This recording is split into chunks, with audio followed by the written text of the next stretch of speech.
Ayo nuwun sewu Kanang arep ala dikaya ngapa ki nek wong kewahyon. Lho, putri cantik jelita kaya ngene wae kemintil-kintil karo Bagong. Ngono. Apa? Kemintil-kintil. Maksudnya apa ya jenenge kuwi? Templek karo aku lah. Nek carane Dara iki templek. Mula wis ora usah dadak piye-piye.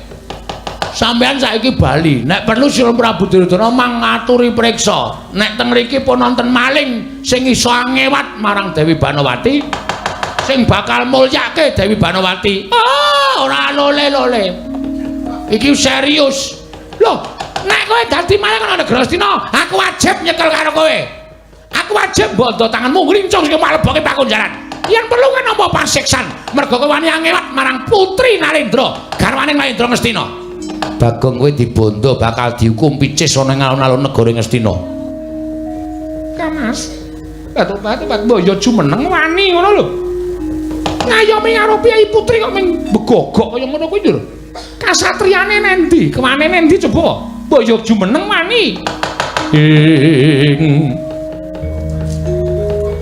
Jojo muntap lir kinatap duka yayasine pe. Lah ngono lho. Netra kocak mondar-andir. Lho, bathukku gatel kukurke. Inggih. Oh, lole. Lole lah kok gelem ngukurke tenan to, Dik Patih. Tulung bathukku gatel. Mangkukur dhewe. Piye orang gleleng? Iki bukti bahwa cinta kita sudah menyatu. Katresnane awake dhewe iki wis dadi siji. Tresna sudah menjadi satu, tidak mungkin untuk dipisahkan lagi. Mula sampeyan ndak usah maksa kali aku nek nganti aku engko nesu, nganti aku engko muring krewekan dadi grojokan geguyon dadi tangisan. Lho, apa kowe ora wedi? Apa kowe ora miris? Yen aku nggawa para sata Kurawa. Mula kowe pasrah bongkokan karo aku, Bagong. Tak bondo tambah krincung sikilmu. Oh, endah-endah kowe ming wong mlarat. Kowe iki ming batur. Kowe gedibal 17 wong elek nyolok mripat. Kowe iki ming kere. Ibarate kaya cecak muntal cagak cebol kaya wulan muta ngitung lintang. Tangeh lakone jebak wurunge. Weh, sing dadi nyatane Dewi Banowati tresna karo aku. Mesti tok gawe. Mesti tok gunake daya kemanten. Ilmu guna kasantikan supaya Dewi Banowati katut karo kowe. Ora-orane Dewi Banowati tresna karo kowe lahir batin. Iki mergo saka pangguna munggonmu bakal melet karo Dewi Banowati. Aku ora nrimake. Kowe mung wong kere karo nggaup karo Prameswari ora bakal kelakon. Kowe mung wong gedibal karo ndaup karo Prameswari ora kelakon. Wah, jan omongane nganti kaya kaset sembadani bisu kowe mandi ucape Bagong.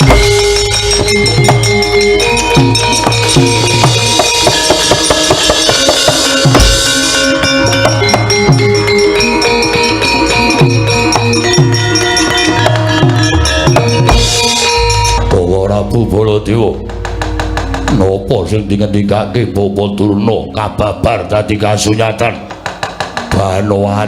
Banowati garwaku wong ayu ora ngira babar pisan jebul lepeh gedhamu kowe nyinggahke wong lanang ning taman negara Ngastina Koko Prabu Baladewa Yayi lenggah prayogiku lek badhe nyekel maling ibu ndai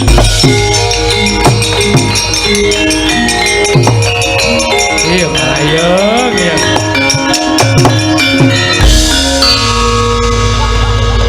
Ana wong tenguk barang kok disampar. Kapokmu kapan? Wong ki nek senengane nibake perkara karo wong liya ya wis kaya ngono kuwi. Iya, kaget aku nganti kelengkangan. Ketune goleki.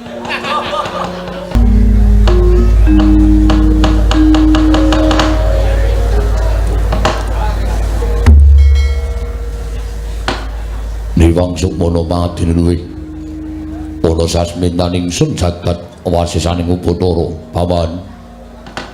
Paman Haryo Sengguni ayo ndadekake kagiat pakrira si Paman manira biji wenten ngajengan manira Paman Patih Pelasa Jenar Paman Haryo Sengguni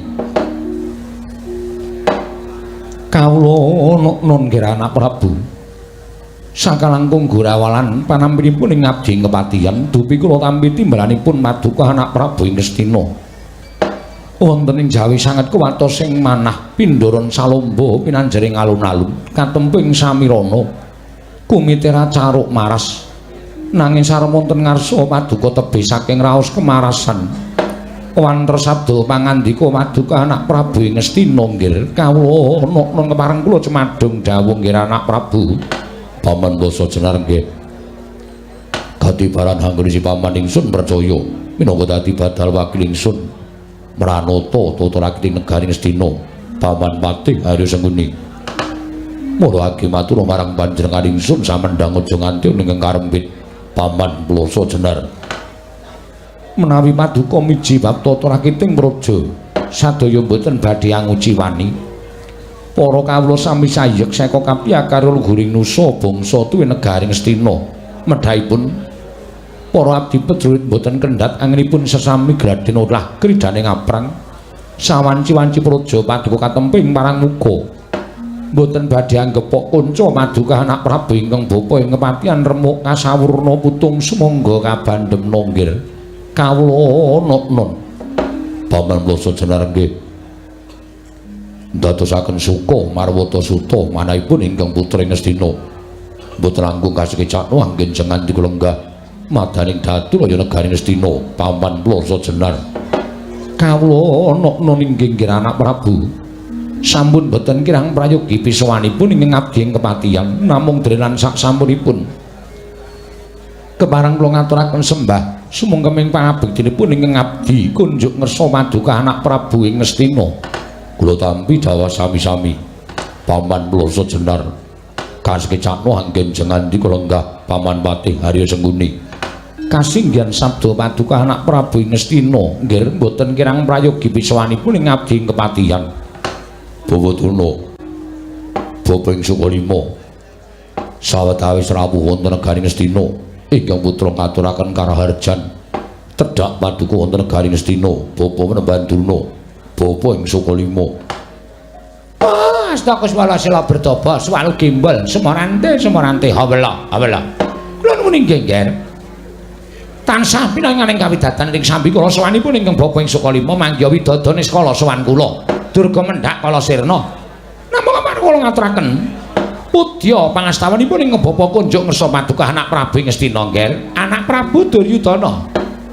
Bapa Menembanduna kula tampi akarya bombong raos sing manah mboten langkung kasekecakno anggen jengan kula lenggah Bapa Menemban kula naknan sampun boten kirang prayogi pisawanipun ingkang Bapa ing Sukalima wonten ing datur negari Ngastina dinten sak mangke menika anak Prabu Duryudana apa dene sira Dimas Kartomarmo prayoga nanggone si adileng ngadhep ngarsanipun Kakang Yai Dimas Kartomarmo lho diweji sampun boten kirang prayogi pisawanipun ingkang rayipun Kartomarmo denelan sak sampuripun kepareng kula ngaturaken sembah sumangga ping pangabektinipun ingkang abdi kunjuk ngersa Paduka Gusti kula sanata ing Ngastina Kartomarmo tak tampa siratur bekti kelawan pun Kakang ora liwat pangestunipun Kakang ora takno mring kadang ingsun kang padha gantung sibu kawula nuk napa sampun Paduka dawuhaken badhe kula candhi nggo jimat sesembahan kula ingkang sinuwun Prabu Duryudana ing Ngastina. Koko Prabu dereng sawetawis dangu rawuh ngandika Kanjeng Koko Prabu Mandura. Rayi para ing Ngastina ngaturaken pasegahan panakrami kunjuk sandhap padha Paduka Kanjeng Koko Prabu. Jimat sembahan kula Koko Prabu pengayoman kula ing Mandura. Koko Prabu Baladewa. Jagat wasisaning Upacara wayah tur jagat. Yai sakalangkung bombong raos sing manahipun ing Ngaraka ing Mandura dupi kula tampi timbalanipun kadang kula Yai Prabu Ngastina asung paseganipun Yai Prabu sampun kula tampi akarya bombong wirawaning manah mboten langkung ing Ngaraka ngaturaken pudya pangastawanipun ing Ngaraka ing Mandura kunjuk ngersa Paduka Yai Prabu kadang kula ing Ngastina Koko Prabu kula tampi andhatosaken suka marwata suta salebeting manahipun ing Rai Ngastina mboten langkung mugi kasekecakno anggen jengandika lenggah Yai Prabu sampun boten kirang prayogi pisawanipun ing Ngaraka ing Mandura malah sak mangke enggalo ingkang raka tumunten cemadhong dawuh timbalanipun kadang kula Yayi Prabu Ngastina. Sabab kaget raos sing manahipun ingkang raka dupi kula tampi timbalan paduka Yayi Prabu lumantar nawala ingkang sampun kula tampi. Surasaning nawala sareng kula surasa. Jebul Yayi Prabu ngersakaken sawanipun ingkang raka ing Mandura titik lenggan sak mangke menika. Kados kula gelak lampah kula daya-daya prapting negari Ngastina. Mboten wonten ingkang gumana musik salebeting manahipun ingkang raka ing Mandura. Kejawi namung enggal tampi timbalanipun paduka Yayi Prabu. Wonten menapa dene paduka hamiji dhateng sawanipun ingkang raka ing Mandura. Mongko saking petanganipun ingkang raka menika sanes pasewaken ingkang saben dinten dipun wontenaken wonten negari Ngastina. Ewadene paduka Yayi Prabu ngawontenaken pasewakan ingkang beneh kelan adat ingkang sampun. Mbok menawi wonten pangandikan ingkang badhe paduka ngendikaken dhateng Raka. Nadyan kula nampi kewajiban ingkang ngawrat mboten badhe swala. Waton menika dados srana lejar penggalih paduka Yayi Prabu Ngastina. Mila Yayi, monggo kula aturi paring pangandikan. Samendang sampun ngantos wonten ing karempit ingkang Raka nedya ngangulungaken jangga nilingaken karna mastuti sabda tuma paduka Yayi Prabu kadang kula Ngastina. Yayi Prabu Duryudana. Koko Prabu jimat semban kula.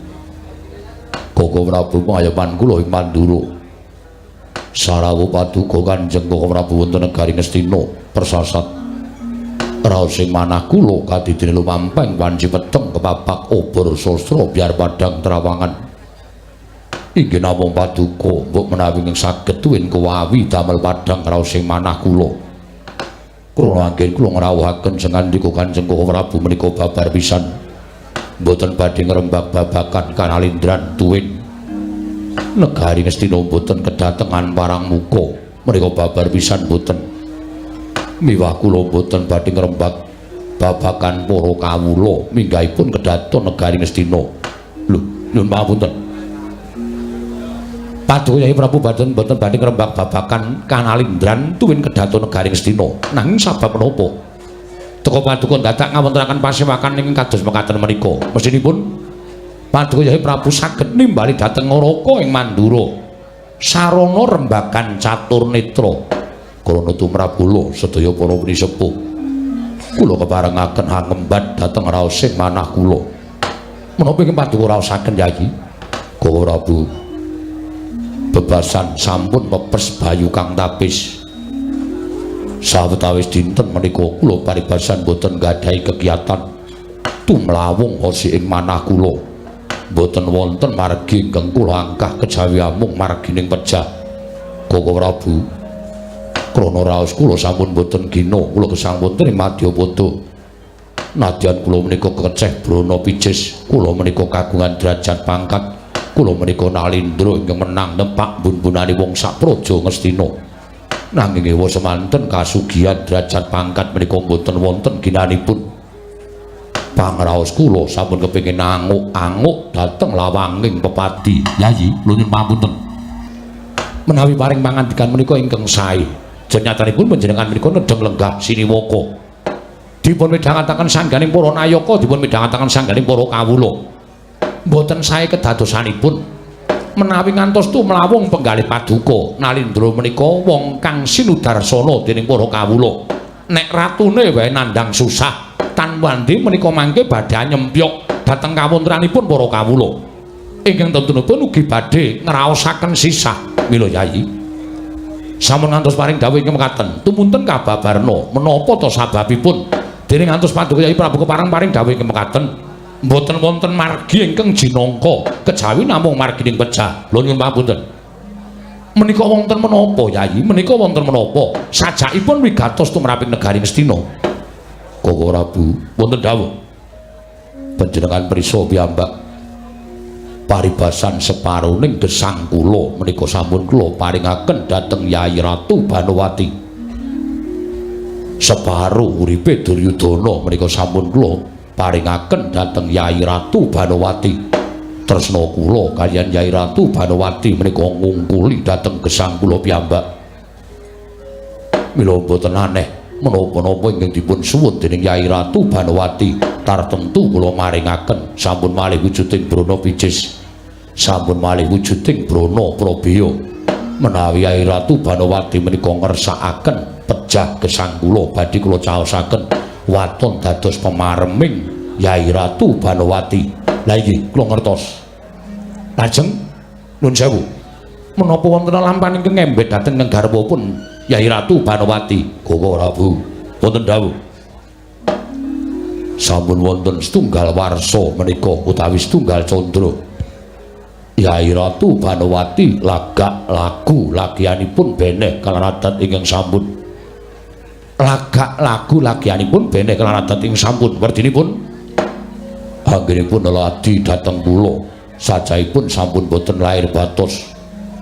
Anggenipun ladi dhateng Kang Rayi Duryudana sampun boten lair batos ketitik.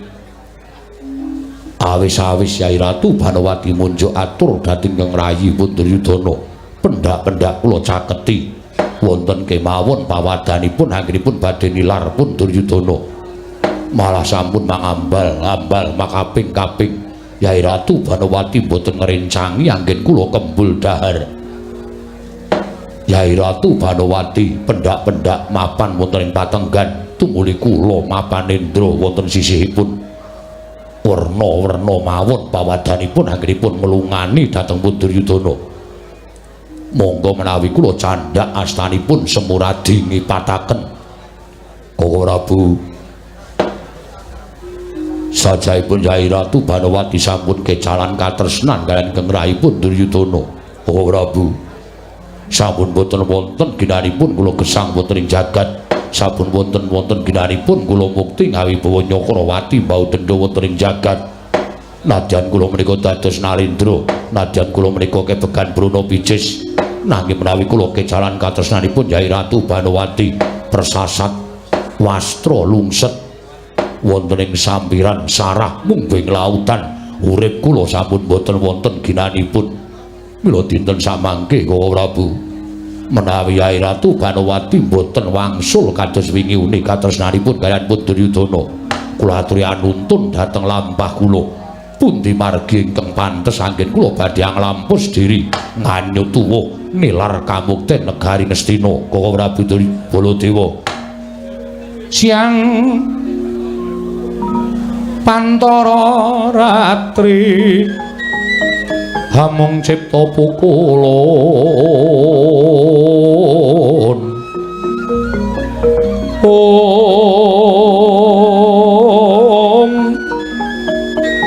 tanana liwan kaheksi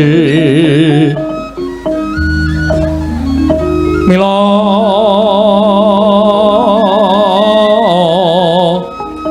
katur kang cundramane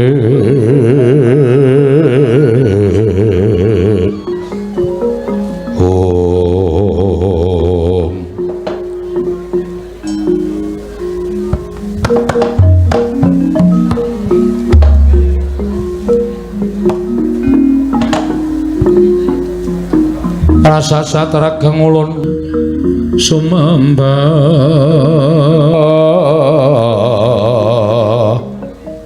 ing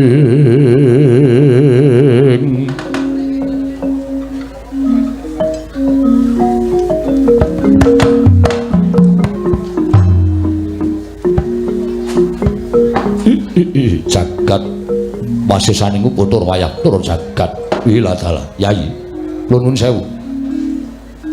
Kula ngertos kados menapa pangraosipun Madya Yai Prabu Duryudana. Jenyatanipun kula menika anak sekne piyambak. Bilih Yai Prabu menika ageng katresnanipun tumrap ingkang garwapun Yai Ratu Banowati. Nanging nuwun sewu. Wonten kalepatan ingkang sinandhang dening Yai Prabu Duryudana. Nanging boten magepokan karena lampahan ingkang sampun panjenengan pangendikaken. Anggen paduka ngudar gagasan wonten ing madyaning pasewakan satemah kathah para nayaka punggawa miwah para kawula ingkang mangertosi dhateng penggalih paduka Yai Prabu, ingkang mangertosi dhateng kawontenanipun Yai Prabu Duryudana. Kula nuwun sewu lenggir. Sampun kinten kula menika kumelancang krana boten tinimbalan kula wantun munjuk atur. namung semanten kula ngleresaken dhateng pangendhanipun anak Prabu Mandura. Anggen paduka nggadahi perkawis kaliyan ingkang garwa menika kula nuwun sewu mboten satrepipun menawi lajeng dipun ngendikaken wonten ing madyaning pasewakan.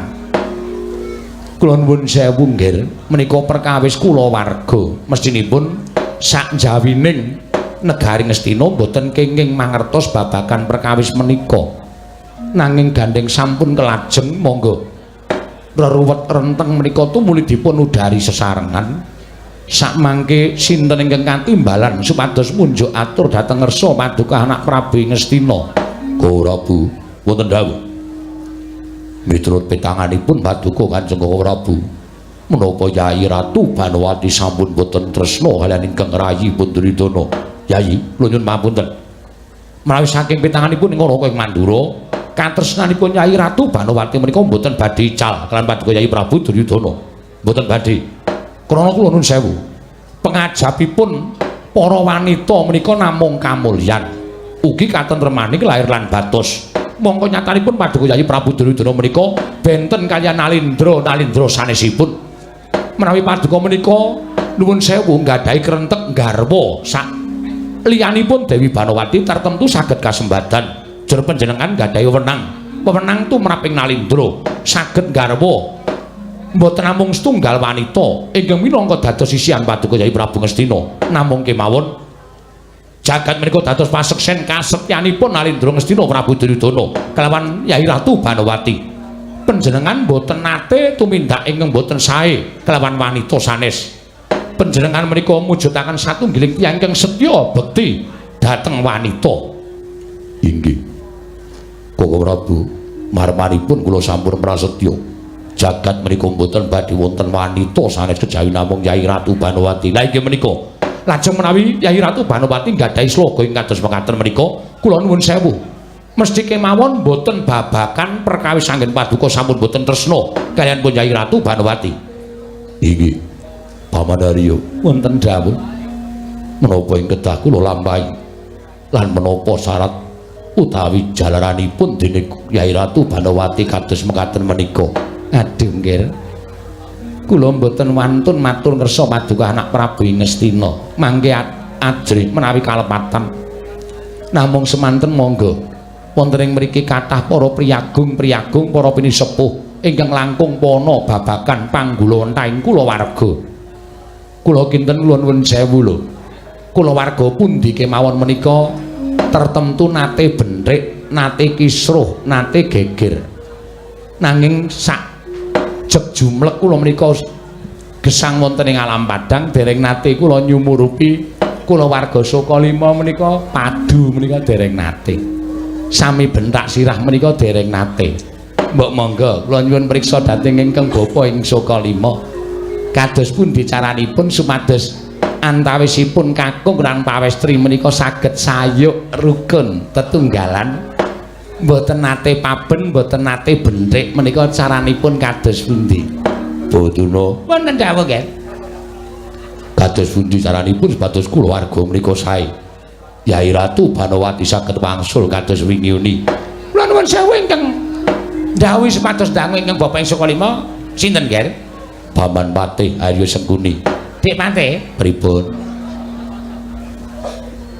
Mulya-mulyaning kula warga menika namung Sokalima sing ora tau padu. Nggih. Merga bojo kula jaran, nggih ngoten ta? Mboten ngoten, kula niki mung nyontokke kok. Nek upama bojo kula niku wong mesti ya sepatu saben dina. Wong kula ya ora ngerti artine benging-ing bojo kula. Bojo kula ya ora paham kata-kata kula. Oh nggih. Mila kula menika tentrem ayem. Nggih. Lah menika wonten pandangan dening sing anak Prabu Duryudana.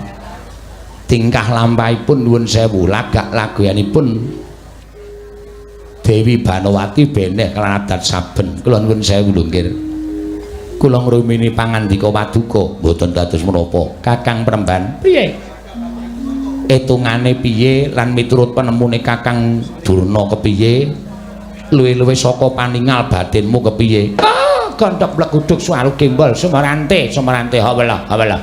Nuwun sewu nggih. Congkrae Cungkraing Balewisma menika wonten pinten-pinten perkawis? Inggih. Cungkraing Balewisma menika wonten pinten-pinten perkawis langkung? Menawi Cungkraing Balewisma menika dipun sababaken anggenipun ingkang garwa pun Dai Banowati menika nggadahi sloga ingkang benten. Kula nuwun sewu menika saged dipun netang. Dipun netang kados pundi? Setunggal. Menika ugi saged nyebataken bilih ingkang garwa menika kula nuwun sewu sampun koncatan katresnan. Sampun koncatan katresnan. Inggih. Angka kalih. Wonten pangandika paduka ingkang damel kogel kagelan penggalipun ingkang garwa. Wekasan ingkang garwa menika mutung. Caranipun kawula menika mutung penggalihipun. Lajeng boten purun paring pangandikan dhateng paduka anak Prabu Duryudana, boten purun matur kersanipun anak Prabu Duryudana. Saben dinten namung kendelan kemawon niku janjanipun miturut ingkang Bapa Sukalima menika namung manahipun anggenipun kagol kogelan. Inggih. Kula mboten nate damel kagol kogelan. Manahipun Yai Ratu Banowati menapa ingkang dipun suwun tartemtu kula paringaken. Leres jar panjenengan menika Nalindra ing mboten kekirangan menapa kemawon. Wondene ingkang angka 3 kula nuwun sewu menika radi sakral. Radi sakral. Rada sakral piye Kakang Dono? Panjenengan sampun mboten saged maringi jatining pemarem dhateng Dewi Banowati satemah ingkang garwa menika kagol.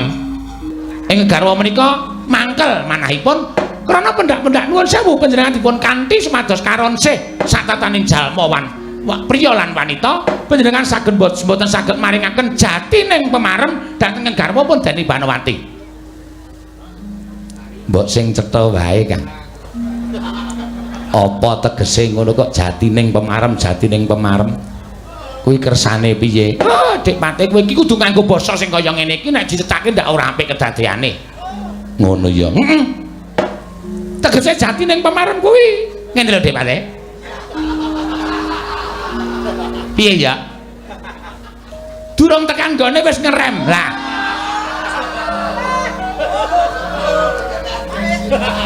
Iki perkara kula warga ora perkara wong nunggang kendaraan. Lah ora dong tenan ta kowe iki wis pancen angel banget. Pati SDM rendah ki pancen kaya ngene tak omongi ya. Kepiye ya? Bawa Dono Prasaja ki mawon sampun ngatos dipun simpen menika tiyang utawi sampun ngancik yuswanipun sedayanipun. Nggih. Sekedap badhe kula padosaken ukara ingkang sanyatanipun menika mangke mboten badhe damel kaget menggalipun para sepuh. Nggih, kados pundi? Menika ngaten. Ngibaratipun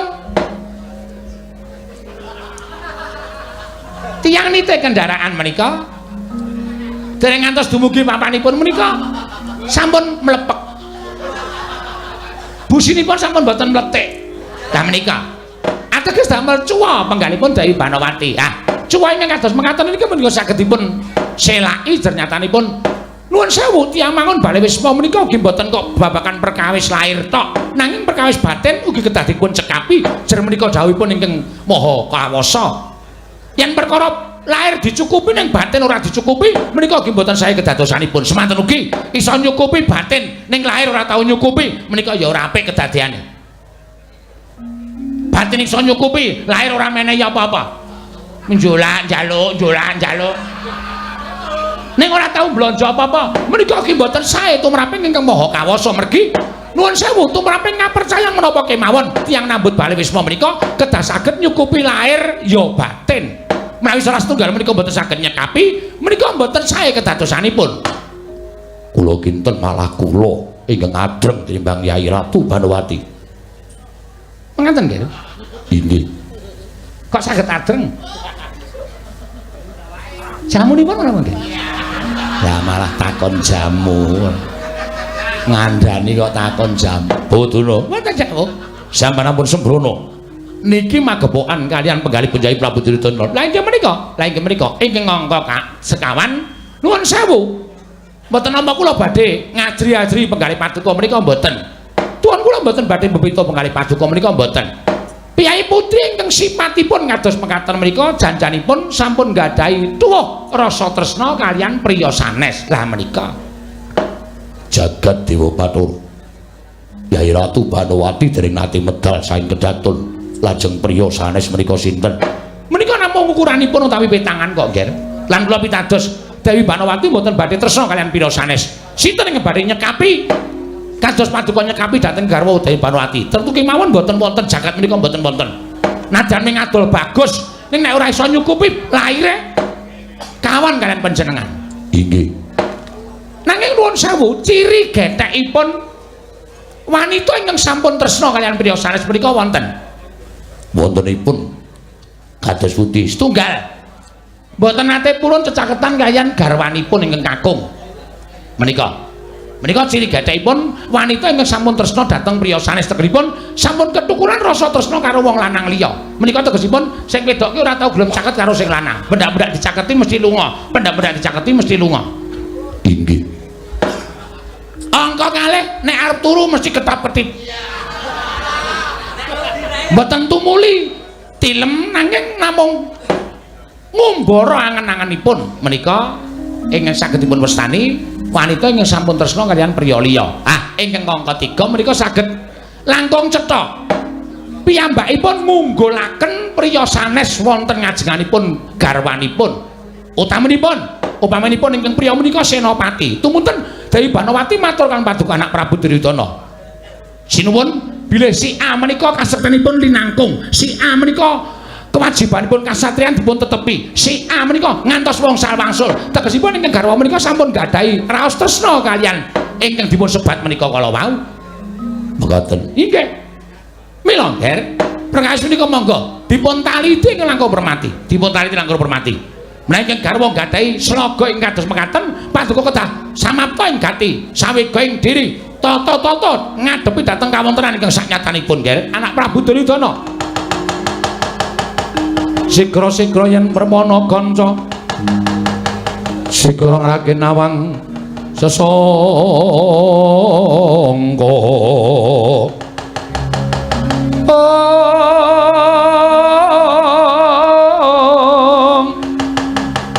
Nalindra mbekmarwa sing sang katriku mulung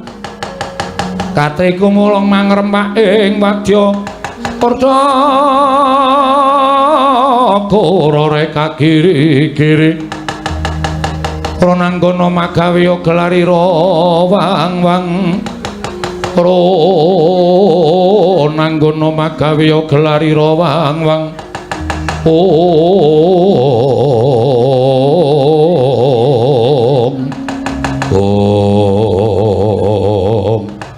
Dereng ngantos paripurna sami Mbawacana kasaru pelajaripun Bantaman Negaring Astina ingkang wantun minggah madaning Datraya miyak kang samya semaya dadosaken geger kanca njaluk dalan.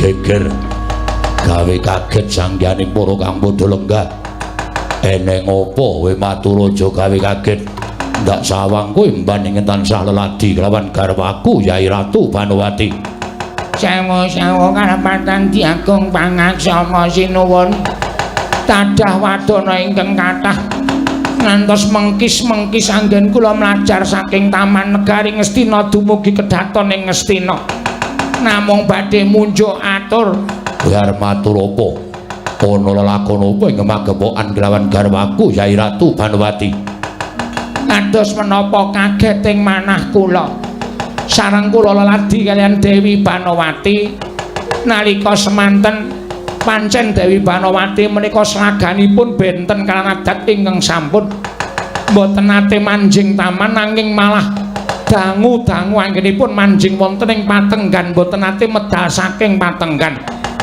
nalika semanten kula badhe cecawis unjukan wonten ing patengganipun Dewi Banowati nuwun sewu sinuwun kedadak kula sumerep glibetipun piyai kakung ingkang glinding saking peturon tumuli manjing wonten ing sak ngandhaping patenggan sinuwun lanang apa wedok nuwun sewu blegeripun jaler jagat Dewa Bathul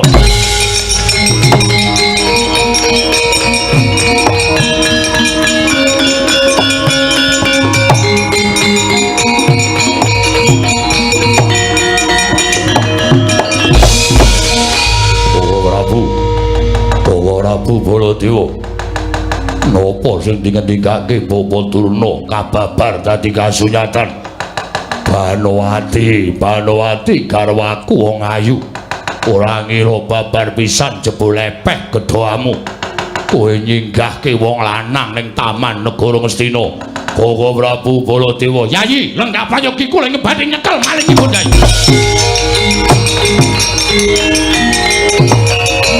Iya, ayo, iya.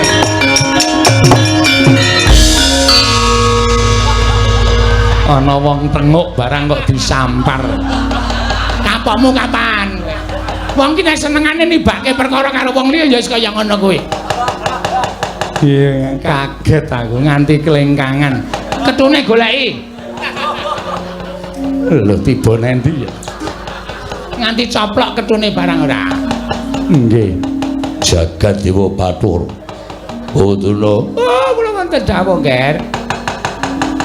Napa sing mangsa merepi lumantar paningal batin kababar kawursita. Oh, lole. Kula nuwun sewu sampun ngantos gerah penggalipun langkung rumiyin. Mbok menawi menika namung ngabdi saking negaring Astina ingkang reresik patengganipun ingkang garwa. Ingkang emban menika dipun dangu menapa tepang kaliyan priya ingkang mapan wonten ing patenggan. Mban, Wonten dawuh. apa kowe tepung? Mbok menawa mongko peranganing abdi negara Ngastina. Mboten. Abdi negari Ngastina menika menawi sowan sedaya mawi peranakan. Tuwin mawi jarik. Menika priyanipun mawi training kok sinuwun. Nganggo training. Nggih. Buduna, Wonten dawuh, Nggih. training menika menapa? Training menika celana panjang. Ingkang kagem olahraga utawi ngolahaken raga supados jiwa yang sehat terdapat jiwa yang kuat. Wis, ngawur-ngawuran tenan to. Jiwa yang sehat terdapat jiwa dengkul matos. Yen ngono wong lanang liya Kasinggihan mekaten. Jagat Dewa Bathara piye uripku? Bawaduna gesang kula kados pundi? Oh, lole sabar, Ger, sabar. Sampeyan malah do tenguk-tenguk teng mriki. Ora budidaya niliki taman kados pundi wujute maling sing wani gebang kaliyan bojo kula Banowati. Kakang Duraja meneng wae.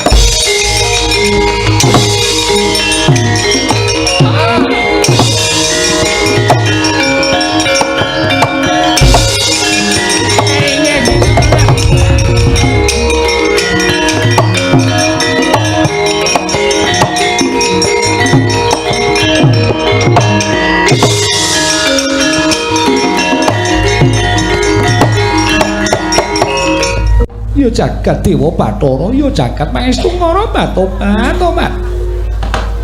Mono kawan Bagong. Wonten dawuh. Kowe mapan ana ing kene kira-kira wis pirang dina? Setengah sasi. Batobat. Nalika kowe teka sepisanan biyen kowe matur karo aku yen to kepengin melu resik Taman Negara Ngastina. Tak menehi wektu sedina, 2 dina, 3 dina lah kok ora rampung-rampung. Anggere nyapu tok sebar meneh. Nyapu tok sebar meneh karepmu piye? Ben suwe piye? Ben suwe mapan teng negara Ngastina. Sebabe apa? Kula seneng teng mriki. Mboten ngliwet. Mboten nyambut gawe napa-napa ming nuwun sewu, malah rumangsa kula niku kula diistimewake teng mriki. Dahar nggih sareng Gusti Banowati. Pun pripun? Nuwun sewu. Tilem kemawon sampeyan dadak njaluk dicritani. Sampeyan teng amben kula gelar kloso teng ngisor.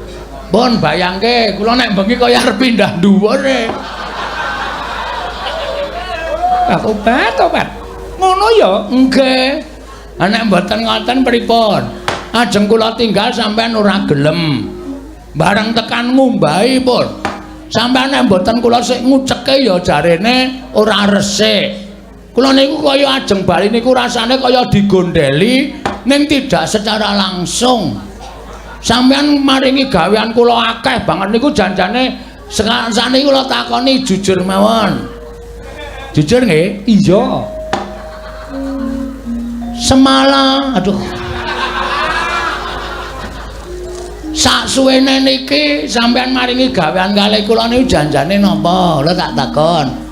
Asline lho. Kula ora entuk bali to. Ora.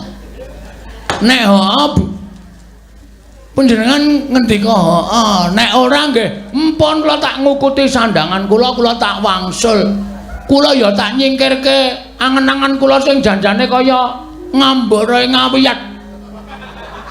Mengangen-angene sak batur kaya kula iki kok ndek pengangen-angen gayuh lintang nang langit niku ora mustahil ora bakal kelakon. Wadene nek Gusti marengake niku rejeki kula. Batobat, tabat kowe duwe angen-angen apa? Coba yen kowe gelem matur angen-angenmu apa, mengko tak padat karo angen-angenku. Asik. Nek ming sak kula niku ya ngibarate cebol gayuh wulan putong ngitung lintang tangeh kelakone cepak wurunge. Kowe nalika semono tau crita karo aku. Sing jeneng kang gumlaroning jagat kuwi ora ana sing ora bakal iso dilakoni. Waton kuwi dadi keparenging sing gawe bumi utawa sing gawe jagat. Nggih. Ora ana sing ora bakal iso dilakoni. Selagine wong loro saudon telu saurupan bae kadangkala yen duwe niat dadi ratu, Gusti ngijabahi iso dadi ratu. Kowe duwe pepinginan ya pasrahno karo sing gawe urip. Yen sing gawe urip ngijabahi bakal kelakon. Pancen nggih bener ngoten. Kula niku teng mriki niku rasane kaya duwe nganu Kaya duwe apa? Sampeyan niku nek nglirik kula niku kaya ora sebaene. Niki mung perasaan kula lho. Mung perasaan kula. Nek klentu nggih mangendika klentu. Merga napa? Wong wedok niku nek nyawang, niku mung nyawang biasa karo ana tanda-tanda perasaan love. Niku benten. Love ki apa? Love niku bal dumbulke niku. Kuwi love. Nggih, anu jantung. Tresna. Tobat. Lah kok dadi kowe ngarani aku kaya ngono kuwi? Dasarmu apa? Lah sampeyan nek ndelokke kula niku nyuri-nyuri. Nyolong-nyolong nggih ta? Kula tahu pas nguceki sandangan sampean pas umbah-umbah, sampean lenggah teng kursi, sampean nglirik kula. Kula bingung ngerti nek dilirik. Tak kira nek kathok jero kula ketok Mergo kula jengkang-jengking. Terus kula benake. Ning bareng tak sawang niku mboten nglirik kathok kula, ning nglirik saka pasundulan ngantos jejempol sikil. Bagong. Dawuh. Tak kandhani ya, ning aja kowe gegeden rumangsa, mbok menawa ming rasaku wae. Nggih. Saksuwene kowe ning taman iki lho kok uripku luwih seneng, luwih tentrem, luwih ayem. Aku luwih bungah. Pendak-pendak tangi saka nendra. Aku wis iso ngguyu nyawang kowe. Kowe iki tangi turu mesti dadak jogetan kudung ciduk barang. Dek emben kudung sawet ta? Kurang ajar bareng tak sawang nggon aku to. Kula niku nek seneng gawe kabagyaning bendara niku kula seneng. Dadi nek iso niku juragan niku aja nganti susah. Niku kewajiban kula kudu iso membahagiakan juragan. Sampeyan seneng to kula nganti nika? Seneng batu-batu, Pak. Esuk-esuk wis nyetel jatilan karo jingkrak-jingkrak. Aku arep munjuk bae nganti ora sida mergo ngguyu kemekelen jebul tinemune tresna kuwi ora saka rupa ya Bagong. Saka watak. Kowe duwe watak seneng lipur marang liyan kuwi dadi rasa tresnane Banowati. Weh. Mak sekedap niki perlu dijelaske niki. Tresna antaraning juragan Robatur apa tresna antaraning sampeyan iku piyai luhur karo kawula apa tresnane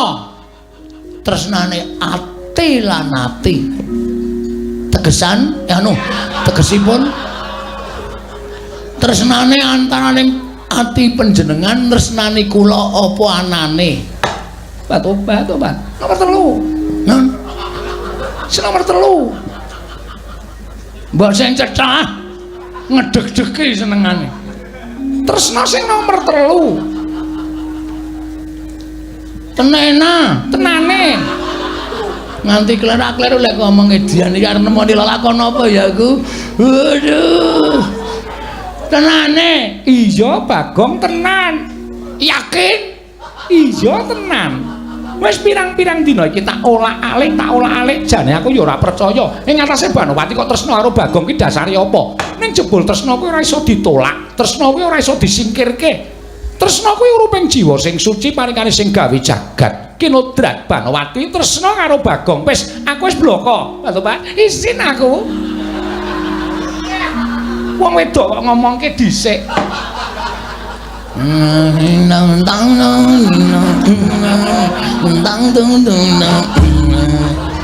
Geleleng iki.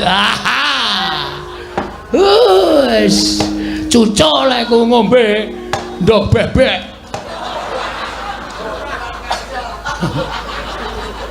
Ndok bebek sak teleke. Asli to, perasaanku iki wis krasa.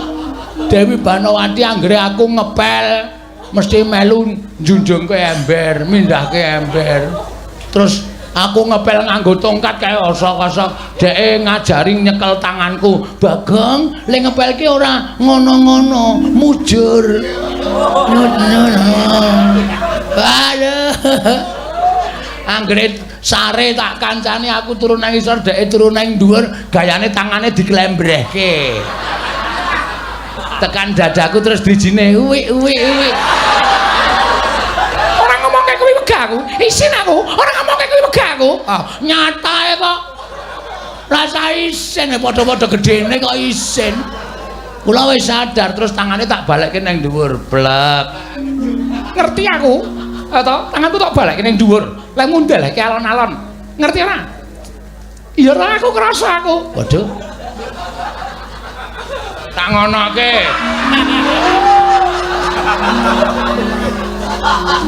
Krasa to? Krasa. Wah.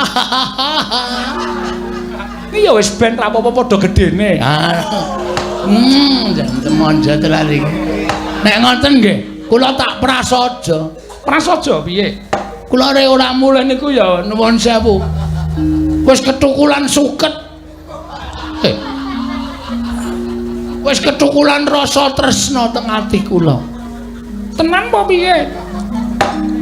Ning kula ya ora mawas diri. Kula niku wong sing ilo karo gitok kula. Sampeyan niku wong ayu, sampeyan niku wong wah wis pokoke sapa to sing ora kepencut karo Dewi Banowati. Jagat ngantos kebrebegen ayune Dewi Banowati. Monggo kula niku ya wis tuwa, nggih to? Aku sampeyan tresna kalih kula. Kula ya ketukulan rasa tresna iki jane kula wis mikir, iki gek-gek ming rasaku dhewe. Iki gek-gek ming perasaanku sing ora nyata. Aku mencoba menepis.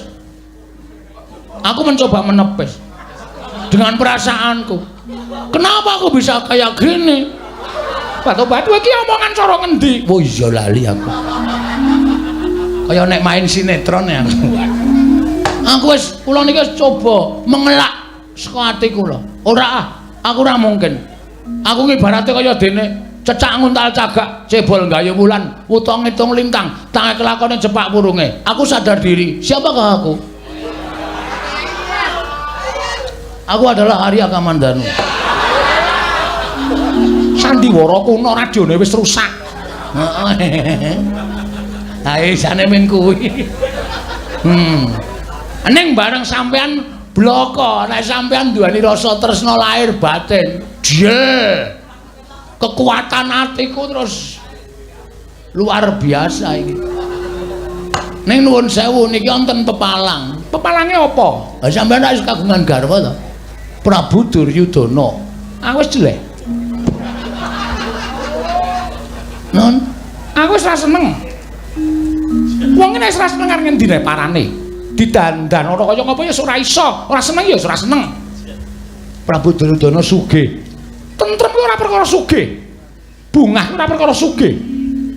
Ning tentrem karo bungahe ati iki men gumantung nggone Gulawentah sing kakung lawan sing putri. Nadyan ora nate diwenehi apa-apa. Ning nek uripe tentrem ku ya iso kelakon. Ora nate diwenehi apa-apa. Nek uripe bungah ya iso kelakon. Tentrem karo bungah ora ukuran bondo donya.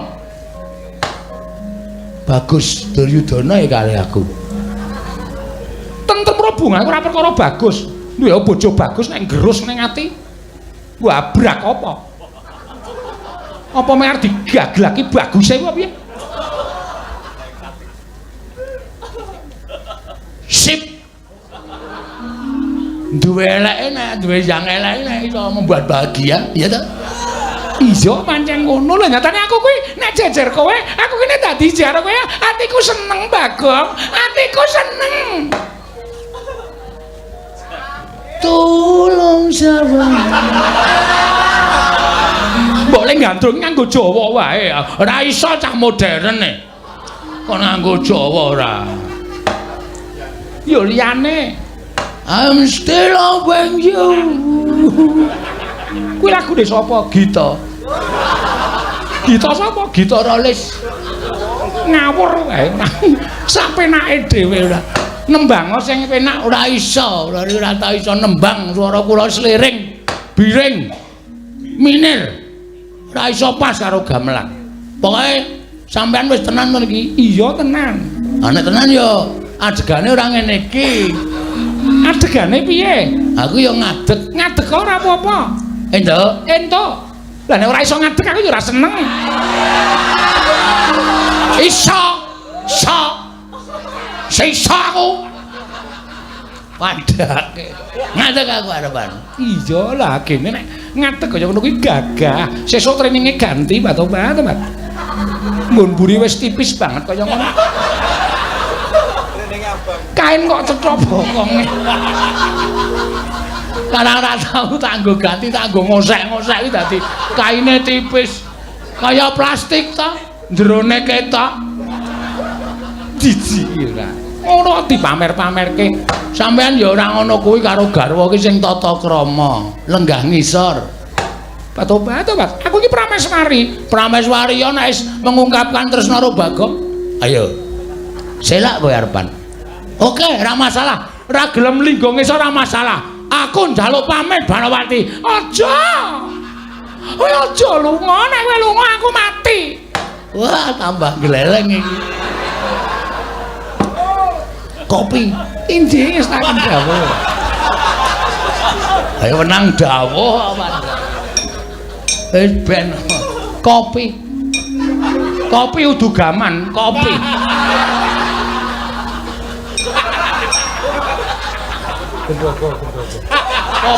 Kopi kok semene iki lek ngombe loloden ya. Kopi injing wis tak garwa ya ngladeni ngono kuwi. Martabak, Tobat, dadak kongkonan. Oh, ora apa-apa. Pokoke jerone isine ndok. Ndok napa? Ndok sing gedhe. Ndok kebo. Bu, kurang ajar ya, kurang ajar. Wong lanang kok ngombe ndok kebo.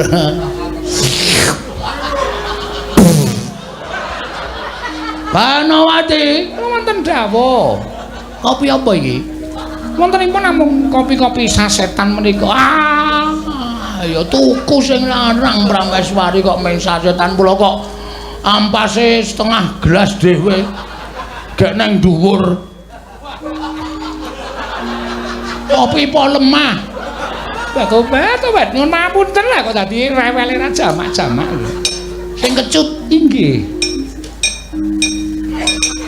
Menika.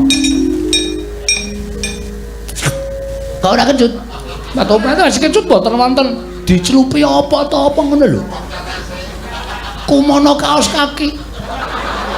Engko ora kecut. Pak Tobat ya dadi bojone Banawati ora njur ngawur kaya ngono kuwi ya dahare ya kudu sing teratur. Oh iya. Martabak nembe tumbas. Aduh selangele. Anane kentrang-kentrang. Kentang ki wigati, soalnya aku wis bar nandur kentang samangsa-mangsa kathokku suwek kentange metu.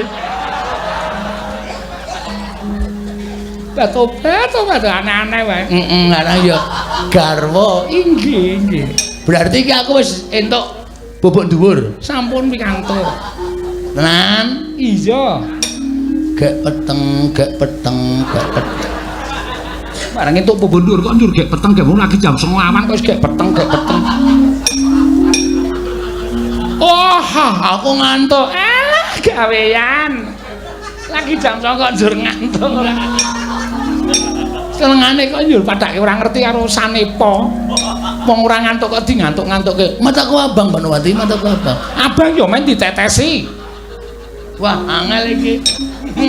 Ngejak bobok kok angel. Ya mlaku-mlaku ya men kesel. Engko ora njur ngantuk, Tobat. Menapa badhe mriksani lelangen guyon maton? apa no? Ana apa? Ngono. Oh iya. Ana apa? Wonten niki menika Negaring Stina menika pendak yaketen menika nanggap guyon maton. Bintang tamune sapa?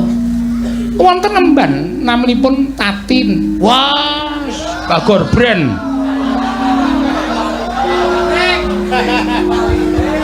Kathah sanget abdi Negaring Stina ingkang badhe nglipur dhateng panjenengan mangke kula ingkang paring dawuh wonten ingkang saking Sulawesi Elisa nggih wonten. Heeh, cangkem elek kuwi to. Inggih.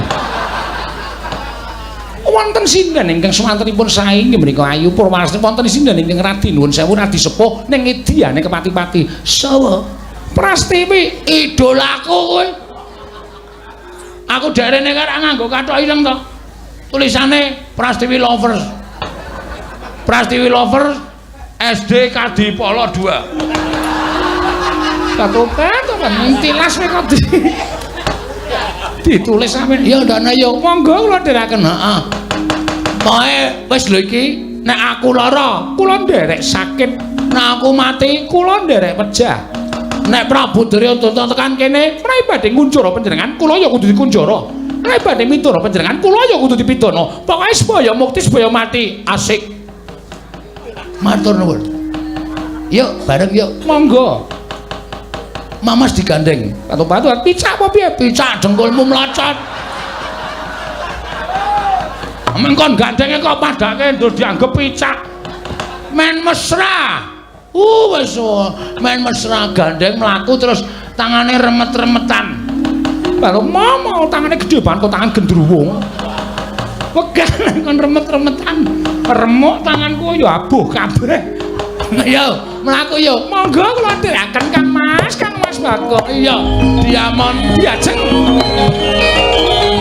Nuwun pangapunten, sewu-sewu kalamatanipun nada wadana Kang Mas. Waduh, jan. Kaya lega atiku diceluk. Kamas. Injih. Salebetipun kula panjenengan mresani dhateng guyon maton sembrono parikena para abdi Negaring Stina. Muli tuwuh raos kuwatir salebet ing manah kula. Kuwatir piye maksudmu diamon? Diajeng. Heeh, klerak-kleru terus aku saking diajeng. Menawi mangke ngantos Sinuwun Prabu Duryudana menika wuninga. Menawi ngantos mangke para nayaka Negaring Stina menika wuninga, mongko Sinuwun Prabu Duryudana menika gadah kadang inggih menika para Sata Kurawa. Menika ngantos mlebet wonten telenging taman kados pundi menika mangke kedadosanipun. Kowe iki tak pikir ora lahir batin. Mboten lahir batos kados pundi? Mau kowe ngomong karo aku, matur karo aku diajeng. Pokoke sebaya mukti, sebaya mati. Abot padha dipikul, enteng padha dicangkik. Tegese ana masalah apa-apa iki diadepi wong loro. Aku saiki kowe pikirane kaya ngono. Berarti omonganmu mau sore mau ora lahir batin. Tobat, kula menika lahir batos. Ana lahir batin nek wis pancen diniati ngene iki bebasan rawe-rawe tak rantas malang-malang diputung wong loro. Aku mau wis kandha to, aku lara kowe ngrasake lara. Aku mati kowe golek dalaning pati. Semono uga kowe lara aku ya ngrasake lara. Kira-kira nek kowe tekaning pati Pangestumu tak jaluk, aku tak golek rondo. Tobat kok sak penake dhewe le omong. Mulai kula pecah panjenengan yo kudu pecah. Kudu, pokoke mati kabeh. Wis ngono wae rasa dadak piye-piye. Sapa sing arep mepalangi? Menawi ingkang rawuh wonten ing taman menika Sinuwun Prabu Duryudana, Malah kepasang Yogya katujuhe ngoni. Inu putrane Pak Subakestawa. Ki ana ide no, ki ana ide. Tobat iki mung kari bodong tok sing ngerti. Heeh. Kepasang Yogya katujuhe ngeno, nek Prabu Duryudana tekan kene, rawuh mrene tak tembung sing apik-apik. Sinuwun Ngastina gandeng Dewi Banawati sampun boten tresna kaliyan panjenengan, mila samangke sampun tresna kaliyan Bagong. Panjenengan kula aturi misahaken katresnanipun Dewi Banawati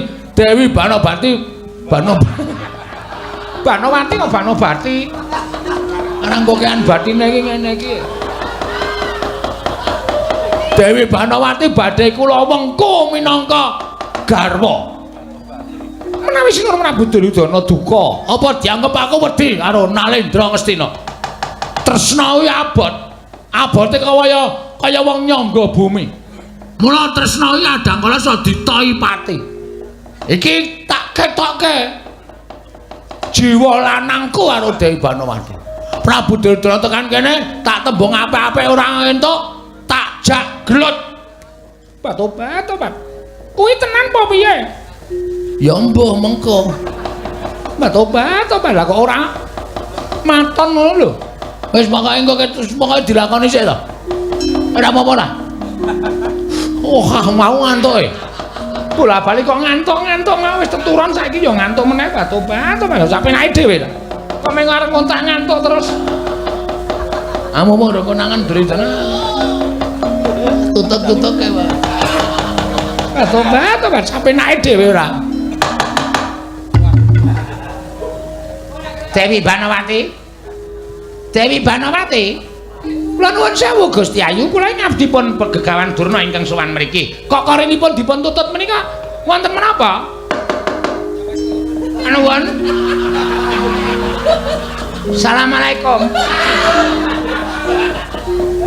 Dewi Banawati, Dek Pate, pripun? Oh, napa bener ature mban. Taman Sari wonten Duratmaka. Lah kok menika korinipun dipun tutup kenceng banget gek niki enten sandal selawo. Semalo. Kok enten di kater ditulisi BG.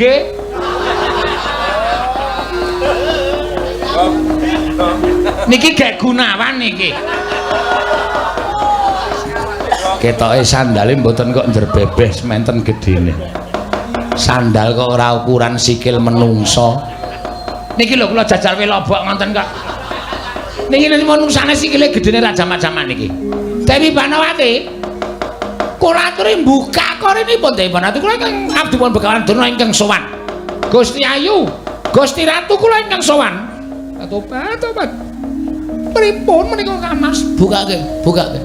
Panjenengan dos pundi? Aku tak ndelik sawetara wektu. Nek kowe ditakoni apa ana wong lanang sing mlebu kene, terserah kowe. Nek kowe arep ngaku, tak akonane, nek kowe ora ngaku, wis pokoke engko dilakoni iki ngibarate kaya dene wong nyemplung kali wis tekan tengah. Ayo golek watu padha ndodok bebarengan. Maju ya terus, mundur ya terus. Panjenengan gawon mingkang rumiyin kula tak manggi Begawan Durna. Heeh. Omong nek ora ana sapa-sapa ya ewadene wis ana bukti-bukti aku kok tak metu. Sebab iki sandalku wis konangan. Tobat kaya sandal kit pinganane ora dijupuk-jupuk wis diaturi jupuk kaya ora dijupuk-jupuk. Regete penitenan isin aku. Sandal jepit kok penitenan wis Aku tak ndelik sik ya Yayi. Inggih Kang Mas ngatos. Aku tak ndelik sik. Nyemelangi iki nek nganti konangan ndak. Sayang sik ya. Monggo. Kaya dirambati bekicot. Cangkem kok kelenyiter jamak-jamak. Tobat. Dewi Banawati, kula aturi mbukak koronipun Gusti Ayu.